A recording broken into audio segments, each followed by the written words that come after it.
Bapak Ibu yang dimuliakan Allah Subhanahu wa taala, terkait dengan Al-Qur'an ini, Nabiullah Muhammad sallallahu alaihi wasallam pernah menyampaikan, khairukum man ta'allamal Qur'an wa 'allamah. Sebaik-baik kalian adalah kalian yang belajar Al-Qur'an dan yang mengajarkan Al-Qur'an. Ini sahih hadisnya, bukan hoax, bukan dusta. Nabi Muhammad sendiri yang bilang bahwa siapa di antara kalian yang terbaik di antara kalian adalah orang yang belajar Al-Quran dan mau mengajarkan Al-Quran. Nabi Muhammad nggak bilang sebaik-baik kalian adalah pengusaha, enggak.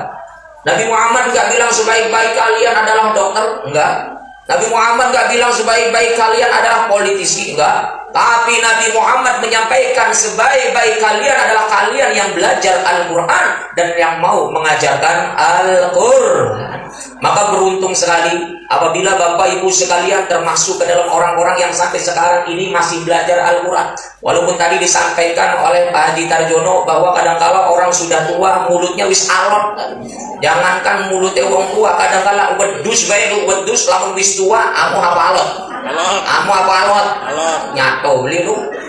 Makanya sate kambing muda. Napo diarani kambing muda lu? Karena amoh. Pengen digawe tongseng ya enak, pengen digawe sate ya enak, pengen digawe gulai ya enak. Begitupun orang walaupun sudah tua jangan sampai kemudian berhenti belajar Al-Quran. Walaupun alot Pak Ustadz, saya sendiri ngajar bapak-bapak kebanyakan pensiunan, masya Allah, gode-gode gue. Pengen dikasih elmin, malah wong tua khawatir kualat.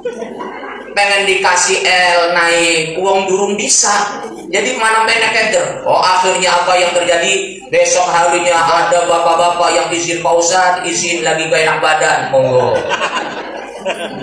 Besoknya lagi Pak Ustadz, izin gak enak badan, monggo. Sampai bablas setahun akan kabar. Itu bapak ada di sini yang kayak gitu. Ada. Di uang ada baru. Janganlah. Yang diwajibkan bagi kita itu belajarnya.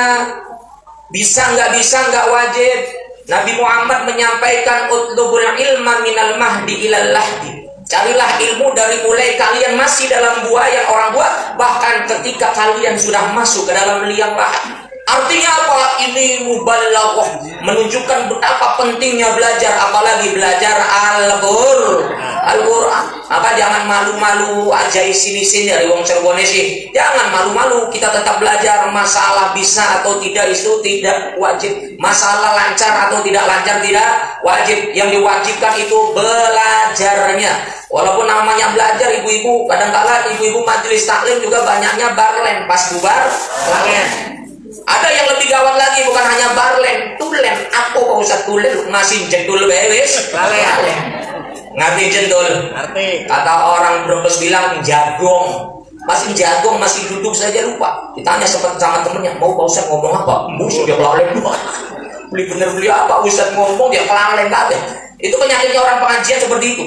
Yang ketiga penyakitnya ibu-ibu ke majelis taklim itu biasa. Kalau di majelis taklim, kalau ada snack, ada makanan, ada risoles, ada buras, ada gorengan, ada lemper, itu pada malu-malu. Ibu aja. Tapi pas bubaran, jangan ibu dispersok nih jero tas. Dimasuk-masukkan ning jero tas, nggo anak apa? Nggo putu. Yang masalahnya lagi ternyata seminggu gak ketahuan.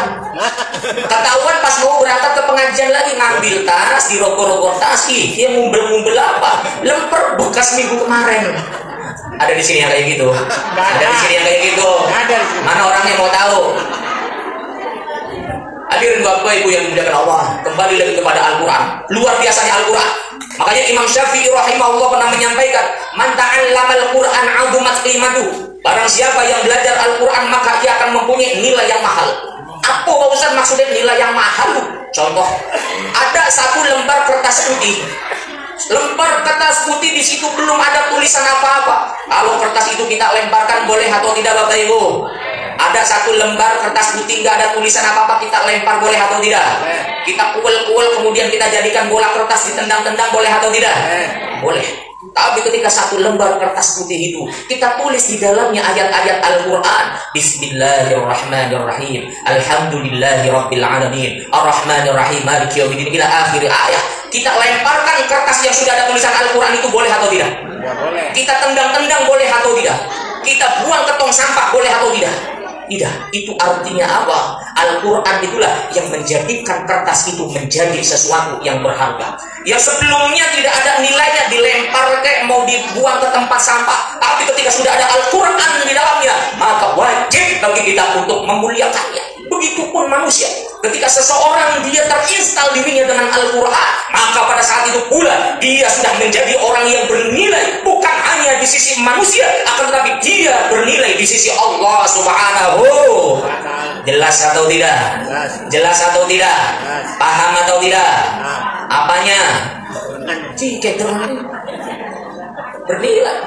Orang sudah terinstal dirinya dengan Al-Quran, maka dia akan menjadi orang yang mulia. Bukan saya yang bilang, tapi Rasulullah Muhammad SAW sendiri yang menyampaikannya.